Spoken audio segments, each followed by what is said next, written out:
Kita awali Aceh hari ini, saudara. Hujan dengan intensitas sedang hingga tinggi yang terjadi di Kabupaten Simelu sejak Selasa pagi menyebabkan ruas jalan nasional di Kota Sinabang tergenang. Diperkirakan hujan masih terjadi di Kabupaten Simelu dalam beberapa hari ke depan.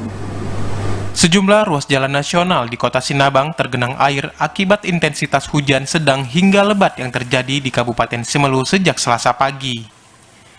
Selain itu, ruas jalan nasional yang tergenang akibat tingginya debit air serta drainase yang tersumbat.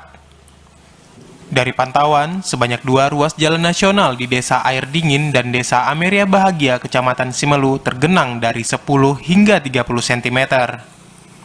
Intensitas hujan sedang hingga tinggi diperkirakan masih akan terjadi di sebagian besar wilayah Kabupaten Simelu hingga beberapa hari ke depan.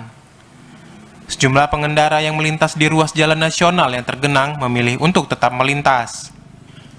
Selain adanya genangan air di ruas jalan nasional di Kecamatan Simelu Timur, banjir juga terjadi di Desa Lubang Hulu, Kecamatan Topah Barat. Namun sejumlah warga memilih tetap tinggal di rumah. Dari Simelu, Al Asyab, TVRI Aceh melaporkan.